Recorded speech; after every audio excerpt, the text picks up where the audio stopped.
first part, as I was saying, paving Ireland, coming into Britain and so on. So that's if you're looking from down there. I think a lot of people just look at the big people or what they're doing. That's what people look at. But also the centre, it doesn't have huge significance. It does mark a grave. There's no name on it. But this one here, built in 1798 around the corner, this here really looked like it was going to be successful. It's a beautiful build. And it was north and south, it was French and Spanish. How do these pants drag the ground? That means you've got poopy on them. No, it doesn't. That's poopy. No. You're acting like Riley. You're acting like Riley. It's still poopy. It doesn't matter who I'm acting like.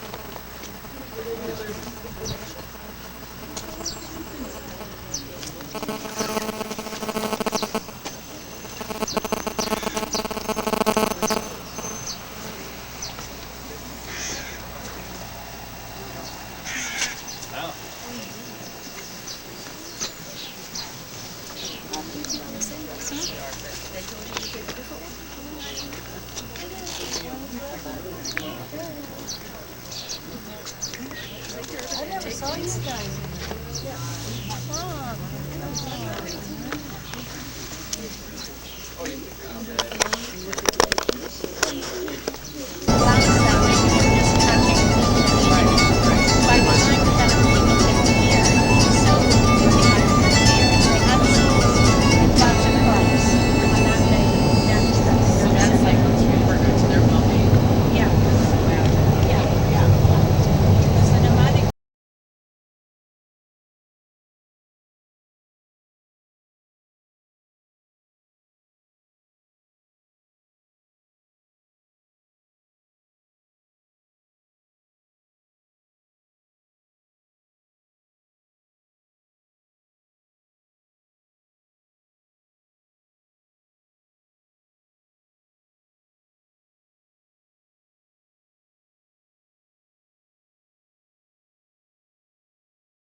My camera, the battery ran out. Oh no!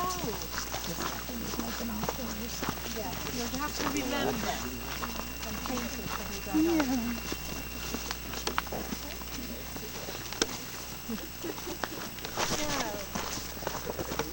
Very calm today.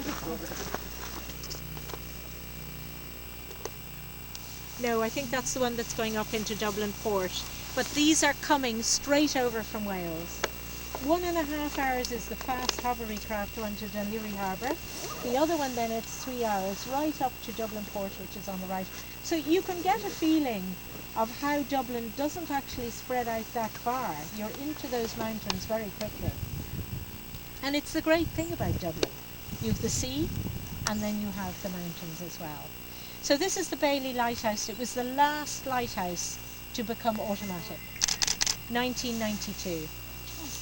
And before that, I'm sure, as you know from all over the world, it was the lighthouse keeper, and you lived there. And indeed, there was one right out at the Kish, which is, can we see it? It should be just right out there. I can't hardly see it. Can you see? No, those are two boats. There's Dalkey Island. So there it is. Do you see this one here? That's called the Kish Lighthouse, and people had to go out to that one as well. Am I looking at the right thing? Yeah. It's a rock, just kind of straight out here. So all over Ireland, you know, it's nice places to stay, lighthouse keepers, cottages. There's hundreds of them, as you can imagine, because it's an island. But it's nice there. Now, sometimes when you come up here, it is absolutely crazy. Huge, enormous waves. You're seeing it in really nice weather, and you can see once you leave the harbour here, it's very open. Anybody like me to take a picture?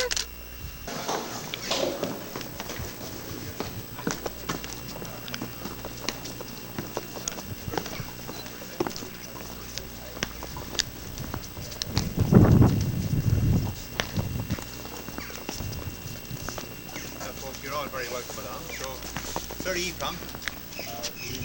Louisiana. Where are you from? Where are you from? Texas. Texas. Malaysia. Nice to have you. With people here from Dublin. So I hope you enjoy your visit. My name is Michael. I'm originally from Kilkenny, but I now live over in Harlow.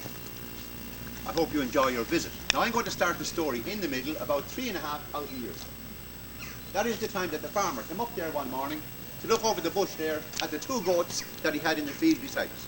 And when he looked over that bush, he got the most terrible shock. His 2 goats were gone, and worse still, his field was also gone. The field had fallen into the cave. So that's the first time the cave came to life 3,500 years ago. All the other caves in Ireland were only discovered within the past 200 years. So this is the oldest cave that's known about in Ireland. Now the real story goes back 350 million years. That time Ireland is situated down around the East Coast. We were further south than Texas itself. We were at the bottom of a shallow tropical sea. And as all the sea creatures were dying, their bones and shells were falling to the bed of that sea and were getting mixed with mud, with sand, with sediment, and they were all getting compressed into all the layers, which eventually became the limestone that we have in this area here. Then when Ireland emerged up out of the sea, we started getting the occasional drop of rain. That rain forms a weak acid called carbonic acid, which dissolves limestone, so it makes big holes in the limestone. And that is followed by the meltwater from the ice age coming along, forcing its way through those holes and further washing and eroding away the weak limestone. So that's what we have here in the cave. We have large areas that were once solid rock, where it was weak limestone and it got washed away by those processes. Where it leaves, thank God you leave that to know, the strong stuff to hold up the walls and the ceiling to make it safe for us to go down. Now we'll take our time because we have a lot of steps. Some of the steps inside the mouth of the cave might be a tiny bit slippy with water seeping through. Also because the sun is shining, it'll be in our eyes going down, just be careful of the steps. If you want to ask me questions anytime, please feel free to do so. If you want to take a photograph, you may do so. The book says it's strictly forbidden. We say it's okay. Just be aware, sometimes people are looking through the viewfinder and they're moving around and they forget there could be a step or a hole. Just be careful. Any questions before we start? Those people who just joined us along there, you're very welcome. Where are you from? India. India. United States. Very good. What part of the United States? Texas. Texas. Yes, nice to have you. There's people there. So it's lovely to have you all. I hope you enjoy your visit. And as I said, if you have any questions as we go along, please feel free to ask. Okay? Now, there's a group down in the cave, so I'm going to ask you all, if you could remember, keep at the left-hand side of the railing going down, and do the same coming back. Okay. Well, I was just saying, it's funny that my first reaction was Texas. Now we study there. We're not actually from there. We just go to college. What part of Texas? Houston. Oh, that's our, we go to Rice. Okay. Yeah, all right up there.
Now I'm going to just have a couple of minutes here, and then I'll be going over to turn on some more lights, and I hope there's something to do while I'm gone. Now, you're welcome into the cave, everybody, and when we look back behind us, we can see what happened over 3,000 years ago when the roof fell in.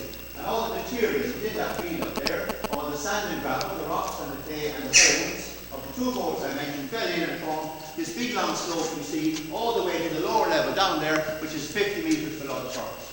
That is the lowest part of the cave that is accessible to the public. We do not go there as far as we do because there's extra steps not everybody wants to do. But in a couple of minutes I'm going to be going over there to switch on some more lights. And while I'm doing that, if you want to take a little ramble down to that lower level, please do so. On the video it says that that area is known as the fairy floor. They say that the fairies move the rocks down there to keep the space free for dancing. I don't know if that's true or not, I'm only telling you what's on the video. So when you go down there in a few minutes, if anybody sees anything, please let me know about it. Now, Kilkenny is known all over the world as the Marble City.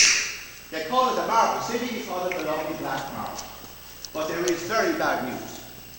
There is no marble in Kilkenny, and there never was. What we have in Kilkenny is the dark limestone you see there, and if you cut that and you gave it a good polishing, it would look like marble on the outside. But it's not marble because for that to form you need metamorphosis taking place, extreme heat from a nearby volcano which will heat up the rocks and turns it into marble. Has not happened here. It's a naturally formed sedimentary rock, limestone. Now, the temperature in the cave is always about 9 degrees, 48 degrees in the American land. And because of that temperature, it suits the Irish bats to hibernate. We have 9 species of bats in Ireland. And of those, 6 of those species hibernate here in the cave. Now, could I just say, as our friends from Dublin saw the video, on the video it says 8 species. But on the 13th of February this year, down in County Wexford, they discovered another species that not found in Ireland before.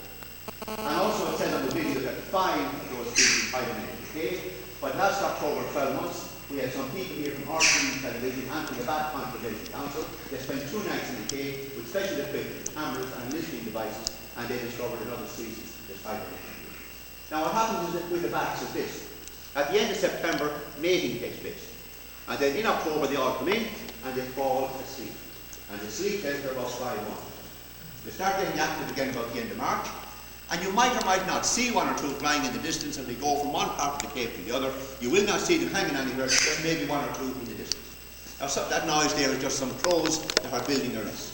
Now sometimes people get a bit scared about the bats because, especially the ladies with the nice hairstyles, sometimes you get men with nice hairstyles too. The bats will not get stuck in anybody's hair. They are not blind, they can see, and they can also navigate in complete and absolute darkness using their echolocation. Therefore you are safe here with you. The bats are very important because they control insects in the agricultural area. And the smallest of the Irish bats, the pipistrelle, his body is only the size of my thumb. His wingspan is only the size of my hand, and yet on a good summer's day those little bats will eat 3,000 insects. 1940. That was the year this cave was taken into state ownership, taken over by the Irish government. Then in 1973 they put in the railings, the steps and the lights to make it possible for people to visit the cave. The lights that they put in were not really suitable for the cave, and those lights allowed the growth of some green algae in parts of the cave. I'll show you an example in a few minutes. So a few years ago we put in new lights here, and the new lights have special filters, ultraviolet filters, and they're supposed to be better for the cave. That is the school roof in County Water. And I bet what's after happening there now, the guys have turned off all the lights on the street. No. If you're going to turn off the lights again, I'll do the same. Like the screen. Now, I'm going to give you 2 minutes to have a little ramble down to the ferry floor, and then I'll meet you all again in this area when you come back up. Okay? Thanks. All right, now. Okay.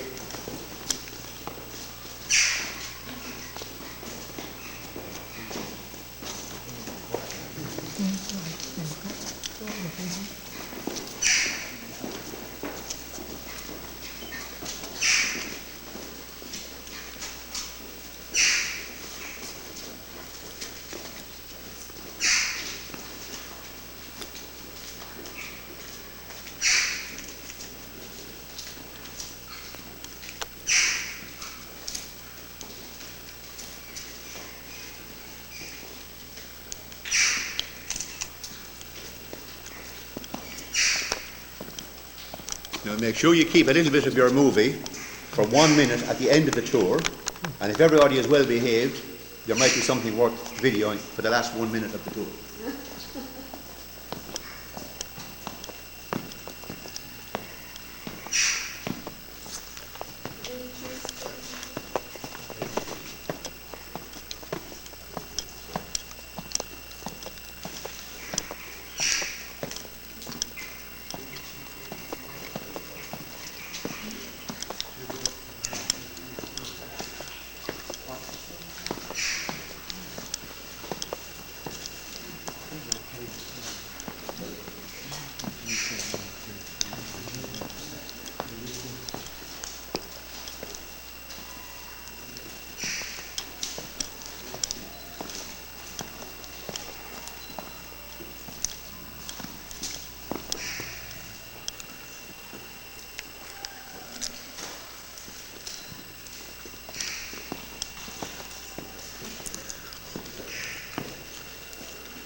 He said, someday, Michael, we'll go down to the crystal ball for old time's sake.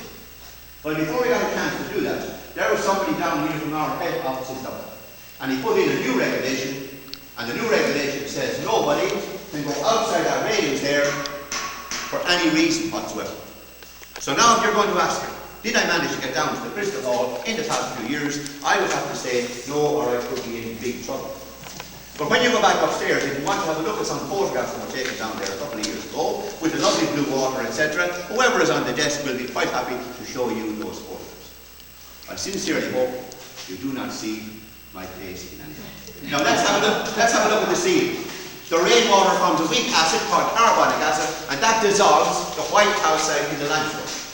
So when that drop of water comes out of the cave ceiling, it does something really special. It crystallizes, it turns from liquid into a solid head. It happens very slowly, and those formations on the ceiling are several hundred years old, formed by a drop of water coming through half a dozen times every day. So what do we call the little formations on the ceiling? Stalactites. Yes, excellent. How do you remember the difference between a stalactite and a stalagmite?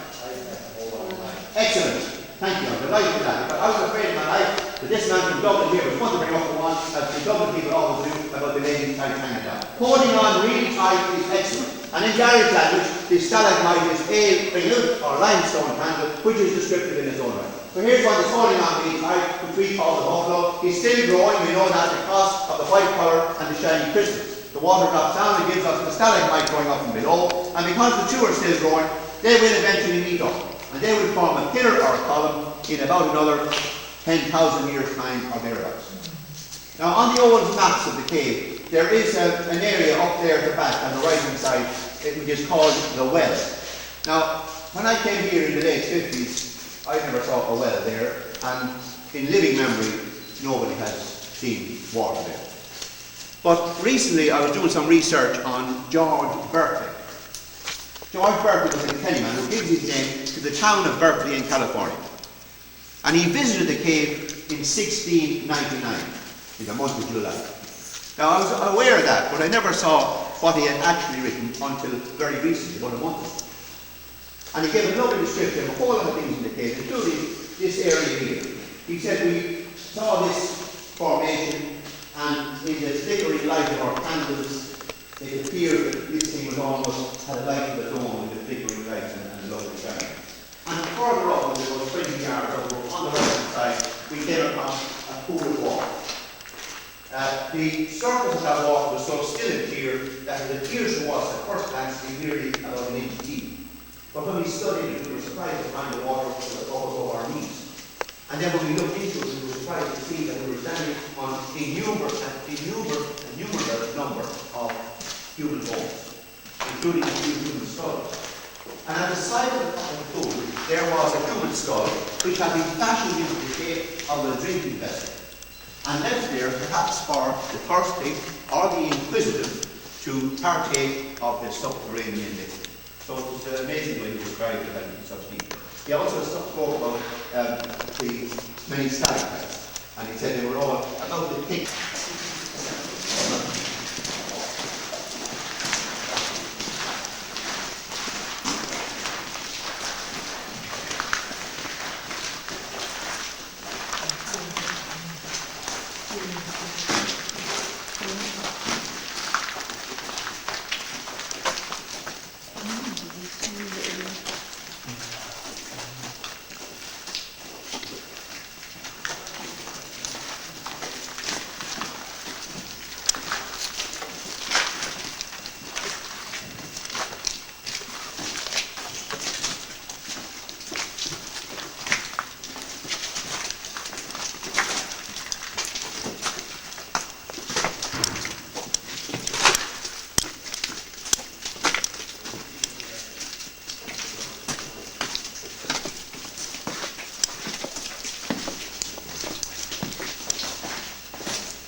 They have a lot of very bright red tape. So everything they do in life has layers and layers of red tape. So nothing is ever done easily. So the only way anyone's going to take any notice of the fact that there is another chamber which hasn't been discovered is if somebody else pushes the boat out. So a friend of mine, a journalist, is going to write an article and say, wouldn't it be great for Kenny to the tourist business if this was discovered to bring people from all over the world. And then when he publishes the article, I'm going to get a local government minister, Bill Hogan, whom I don't particularly like, but I'm quite prepared to give him the ball, let him carry it, and maybe something like that. So I don't mind if I don't get the credit, as long as I don't get the blame. Now, this area, because they can use their imagination and see all sorts of shapes. So like these two here, the kids will say, oh, it reminds me of two beehives, or two acorns, or two pine cones, or something. All I can think of is resembling two owls, a red owl and a grey owl, with their backs to us, and they're having a little puddle trying to keep warm on the cave. Up there you have an example of cave bacon, and you have a nice curtain formation there. And then you have on this side up here, what could be like a big eagle with his wing out. And sometimes the kids would tell me it reminds them of two angels having a cuddle. And then you have a big dinosaur with his head and his legs and his big tail, and some kind of a sea creature like a big guinea. So you can spend a lot of time looking at these and putting on.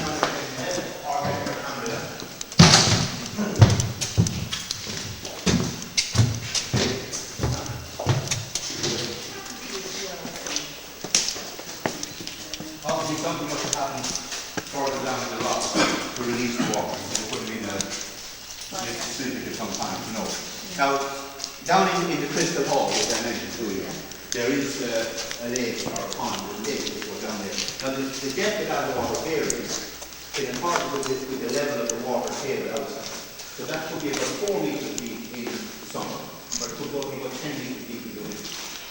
And every so often, maybe every 5 or 6 years, if you get extra water down in that chamber, you're going to get about a foot of water down in the dairy flow. It doesn't happen every day, but every few years it does. In fact, when they put the lights in, 7 years ago now, they were putting lights down in the dairy flow. And the headlight said to the architect, make sure we have the lights up off the ground because it floods every so often. And the architect rubbed his finger on the sand. He looked at his finger and it was dry, and he said to the electrician, go ahead as the plan is. I came back to work the following March. I was doing the first floor and the first curve in March. I came down to the roof, switched on the lights down where I set it today, and there was a big puff of smoke from the bottom, the water had come up, and then it's all like, so then through this. So now, we're in this part of the cave, which is about 10 metres from the feet of the wall, and as a result, the rainwater is well able to seep through and gives us on the ceiling thousands and thousands of stalagmites. And then the water drops down and gives us hundreds of stalagmites growing up from below. The reason why there's a dome on top of the stalagmites is because they're formed by a drop of water which has fallen from up there. So when the drop gets down there, it splashes. So it's always a dome top on the stalagmite for that reason.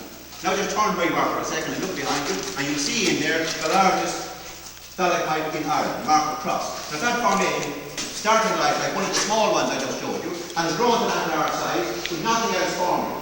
Only a single drop of water falling on top, splashing and crystallizing a few times every day for in excess of 1 million years or more. Those horizontal marks are indications of the flow of water through the cave during the various ice ages.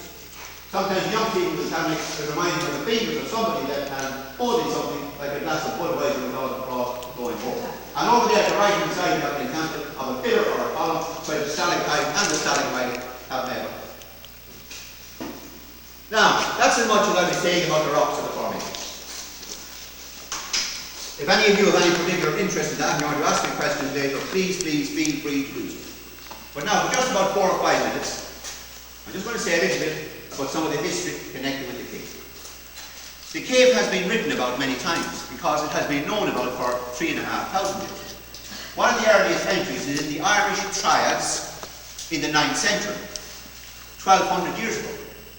Now, the Irish Triads was a book, a bit like the Guinness Book of Records of the state, that gives information of the tree of everything important in Ireland. So in that book is the 3 longest rivers, the 3 highest mountains, and the 3 darkest places in Ireland. Number 1 is listed as the Dunmore Cave, very far away. And the other 2 are listed as Newgrange in County Meath and Nount in County Meath, both of which are man-made variations. So they have nothing else in the natural world to compare the darkness of the cave to in the 9th century. Now, the history book we are interested in is the Annals of the Four Masters. That book tells us that in the year 928 AD, the Vikings from Dublin came here and killed 1,000 people. It tells us that the leader of the Vikings was a fellow called Godfrey, a neighbour here from England, who came over here from York. And it gives us his grandfather's name in the book, and it tells us he was of Danish origin.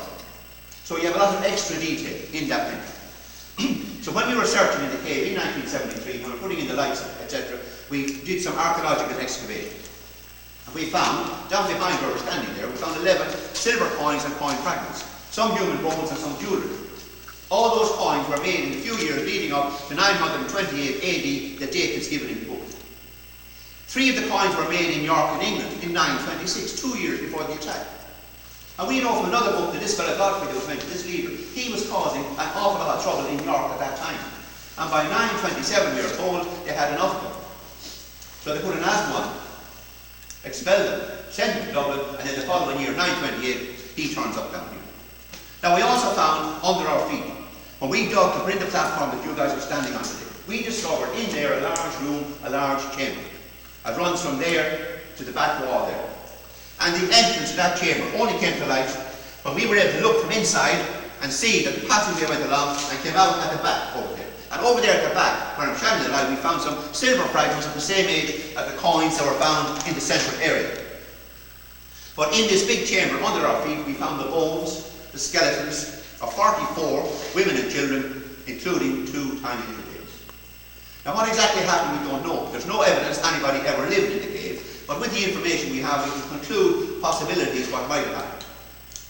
You have a big settlement, 3 ring forts, quite close to the mouth of the cave. So that would have a lot of people living there. One of those ring forts may have been a small monastic settlement. So now you have an ideal target for the Vikings. They targeted the monastic settlements for the jewellery, the silver, etc., the gold. So they attacked up there. Women and children ran into hiding there. Older men and teenage boys hiding down there. Up came the Vikings, and the first thing happens down there, all the men my age and older are a sword straight to the heart. Some of the bones we found there had injury marks consistent with an injury from a sword or a spear, and the carbon dating confirms the date. The teenage boys were brought up to Dublin and sold off as slaves. Dublin was a big slave trading port at the time. At the back end there's some noise coming out, maybe one of the babies is trying. And the Vikings are trying to find the entrance. They were not able to find it because it's small and it's well hidden, so they lit some fires to try to smoke those people out. The fires used up all the oxygen, and those people in there slowly suffocated to death. But there was no injury marks on those bones. So where they had lain undisturbed for over 1,000 years. Now just 2 more things to mention, I'll be very brief. The silver coins and the coin fragments. People often ask, why were they broken up into pieces? Well, you've got to go back in your mind at that time. People did not have money like we have today. They didn't have 50s and 10s and 20s. They only had a single silver coin on a Monday morning. It was the weight of the silver that determined the value of the coin. So they'd be going down the street on a Monday morning and just got word that big consignment of coal had more from England, so we'd have some of that. So they cut off some of it and spent it. Some vegetables from North County Dublin and they cut off some more. Some tea from India and they cut off some more, and some oranges from America. So here they have all these bits and pieces. What do? They melt them down and make a silver ingot, a silver bar about the size of my finger, from which they cut more bits off to spend. Then they melt those down and make silver bracelets. Those bracelets were plain, they had no decoration, just the way people carried their money and coin away. Now when the Vikings were coming to Ireland, we are told in another history book, they had no pockets in their clothes. So they had no pockets, and yet they had to carry them on. So here's how we are told in another book how they carried them.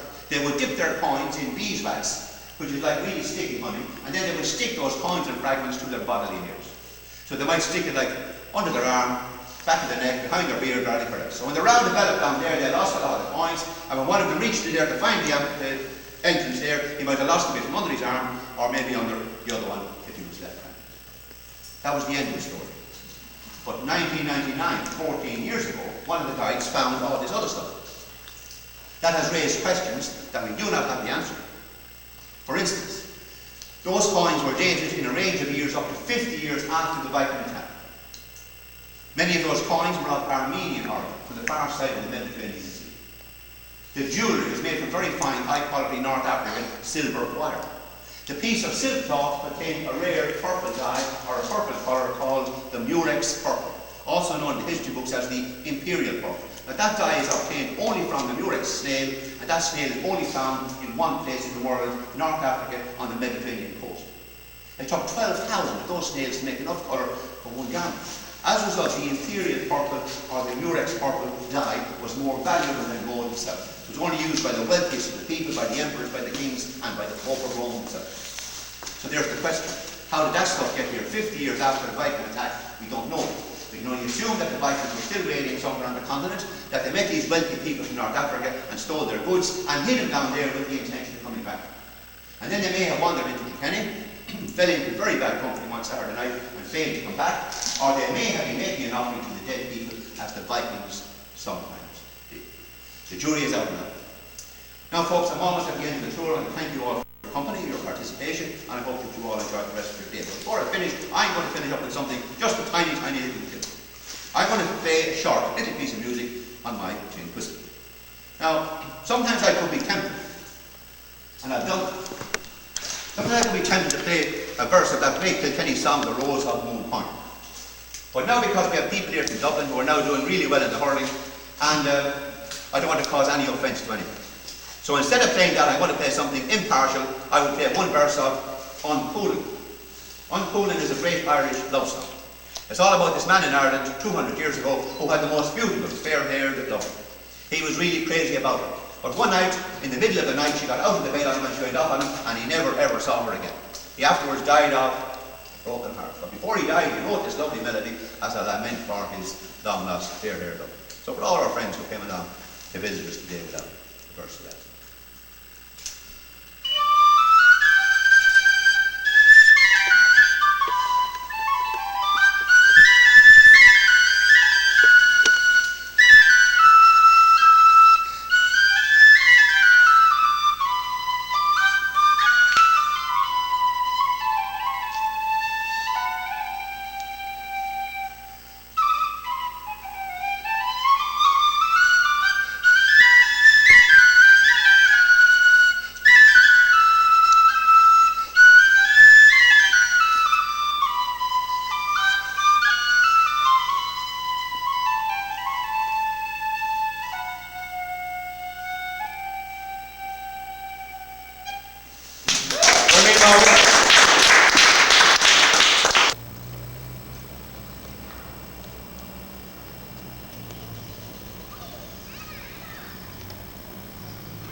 Walk around to the side, huh? Over by the river. We got time. I wonder if we can go around the back over there.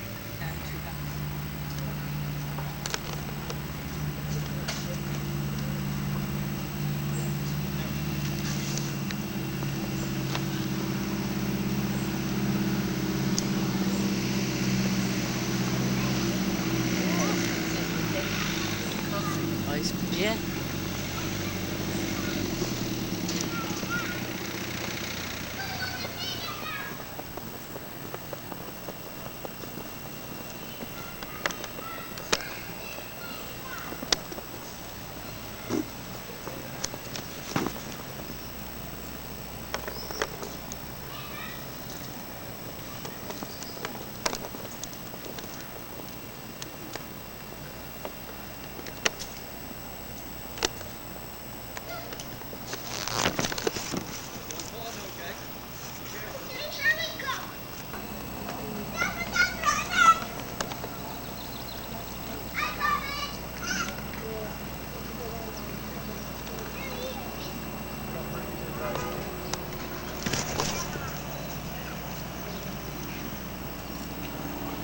Hey, Jimmy.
I know in the dictionary, the only thing is this heather.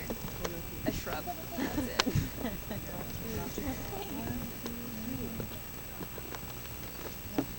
Pretty cool.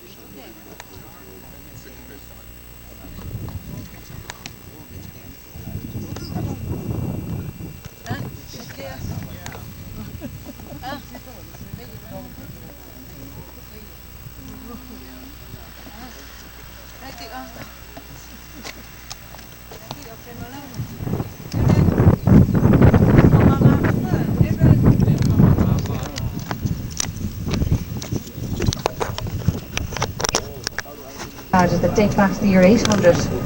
Clear my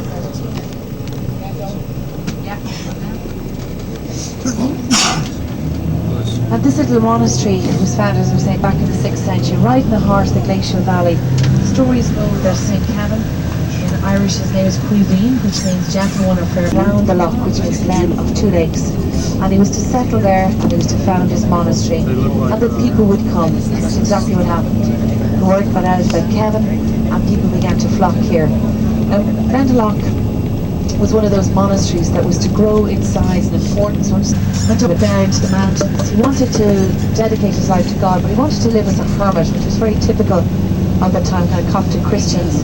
And so that's what he did. He spent 5 years living in the as an artisan, a musician, a stone carver, whatever it was. It would be a monastery that you'd seek out. If you had a sick child or you were sick, it was a monastery you came to be educated. It was a monastery for alms or any kind of help. If you needed sanctuary, whatever it was that you needed, the monasteries were the places. And for that reason, they were used to found his monastery. And the people would come. That's exactly what happened.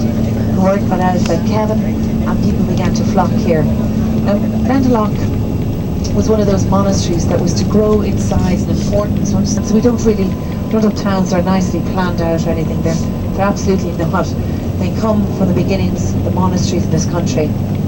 As well as that, that's why we have most of the place names in Ireland will have some link back to this early Christianity or these early days of Christianity. The monastery you came to be educated. It was a monastery for alms or any kind of help. If you needed sanctuary, whatever it was that you needed, the monasteries were the places. And for that reason, they were very visited places. And people would often come, and many of them would stay, and they would begin to build the area. I'm just going to point down to the right here. These are the ruins of the mines back in the famous Greek cartographer Alexander Ptolemy, who spoke the Geographia. He talks about these mines. He talks about men, women and children gathering this iron ore, grinding it down, the granite, grinding it down. That's why we have most of the place names in Ireland will have some link back to this early Christianity or these early days of Christianity in Ireland. And Glendalough became known as a monastic village, and when you visit it today, or monastic city, you'll descend down into the valley. And so back to kind of the monastery. So Glendalough was one of these really highly visited places. Many people came to live in and around the monastery itself. It was to grow in size and importance over the years. In the 11th century, it was considered to be the finest place for learning. He talks about these mines. He talks about men, women and children gathering this iron ore, grinding it down, the granite, grinding it down to extract iron ore. It's the ancient Celtic passageway, St. Kevin's Way. This is 30 miles in length. This was the only way into a monastery like this. These roads were put in the 1880s. They're called military roads, put in by the British Army to chase down these bad rebels living up in the mountains, causing trouble. But it was to grow in size and importance over the years. In the 11th century, it was considered to be the finest place for learning. Now the monks here were incredibly clever, because in a Christian's life, their one great wish was to make it to Rome, and they wanted to visit those 7 churches of Rome. So the Irish monks in this area, what they did was they built 7 churches just like Rome. And the idea was this was going to be the place, a monastery like this. These roads were put in the 1880s. They're called military roads, put in by the British Army to chase down these bad rebels living up in the mountains, causing trouble. Like a mini university. They had scriptoriums here. They had scribes working on their manuscripts. But it was also associated with a very important Irish man, St. Lawrence O'Toole. Now, St. Lawrence O'Toole is a little bit different to St. Kevin. He grew up as kind of a very wealthy young, and they wanted to visit those 7 churches of Rome. So the Irish monks in this area, what they did was they built 7 churches just like Rome. And the idea was this was going to be the place for the Irish to come and pay their pilgrimage. Time to leave. He decided, I like this monastic way of life. And so he joined the monastery. Very quickly he became the abbot of Glendalough, and then he became the first Archbishop of Dublin. And if you remember this morning when we were picking up Drury's Hotel, we were looking at Christchurch Cathedral. This was built for St. Lawrence O'Toole. The former was associated with a very important Irish man, St. Lawrence O'Toole. Now, St. Lawrence O'Toole is a little bit different to St. Kevin. He grew up as kind of a very wealthy young man, and he was kidnapped. He stopped off in Burgundy in the year 1180, and while he was there, he got incredibly ill. and unfortunately he died. Now those days, imagine, you can imagine, you can't send back a body. So what they would do was they would take a piece or extract something. So they took out his heart, and they put the heart of Lawrence O'Toole, the Archbishop of Dublin. And if you remember this morning when we were picking up Jury's Hotel, we were looking at Christchurch Cathedral. This was built for St. Lawrence O'Toole, the former abbot of Glendalough, by Strongbow. Last year somebody broke in, they stole the heart, nobody knows where it is. Imagine that. Ugh.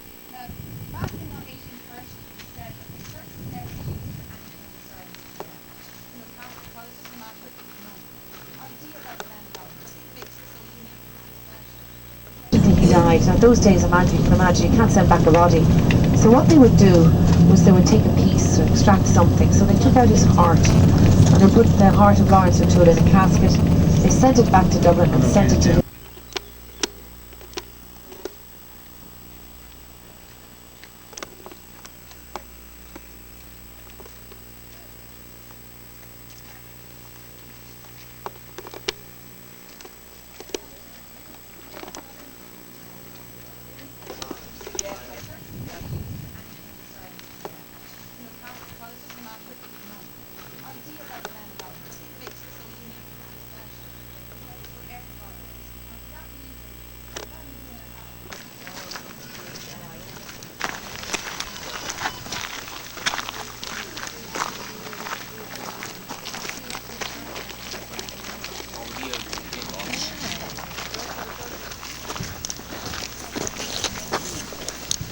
Demons and stuff.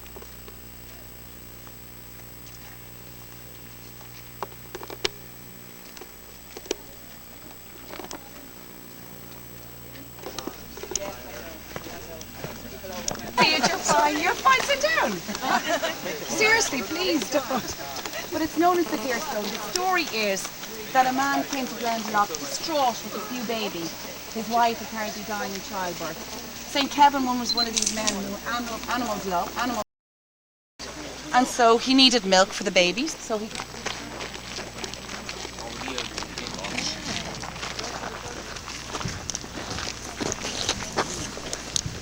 demons in the sky and those kind of things. Okay, but the point is, it's very old. And where these in this little storybook back to the year 800. There's also right here. Can you feel fingers? Can you feel this little? Can you see them? Right there. Somewhere there. Oh, there. It's like finger. That is mentioned by people sitting there and praying. He came to Glendalough distraught with a few babies. His wife apparently dying in childbirth. St. Kevin was one of these men who animals loved, and so he needed milk for the babies. So he called the baby. He called the deer Dan from all. He was a good-looking young woman. Kevin, by all accounts, was not a bad-looking monk, and so she liked him. Bad news, bad problem for her. Because it said that when she made her advances on Kevin, he was to beat her through this monastery with nettles. Not even know what nettles are. They hurt, okay? She should have left that be. She didn't. Right there. Somewhere there. Oh, there. It's like finger. That is mentioned by people sitting there and praying. You can see the imprints. And again, that goes back to the year 800. And she died. And it's written that, you know, he did the right thing. She was a bad woman. She tried to tempt him away and she got what she deserved. The legends then take over here, because there is legends, there's always legends, about the disappearance of men. Women were okay, but men. If you're walking around that bottom lake, you have to be really careful, because half of the major advances on Kevin, he was to beat her through this monastery with nettles. Not even know what nettles are. They hurt, okay? She should have left that be. She didn't. Bad move. He would routinely go back up to his cave. He'd say, I made that little. But seriously. Got himself overnight to go for another. And she died. And it's written that, you know, he did the right thing. She was a bad woman. She tried to tempt him away and she got what she deserved. The legends then take over here, because there is legends, there's always legends, about the disappearance of men. Women were okay, but men. If you're walking around that bottom lake, you have to be really careful, because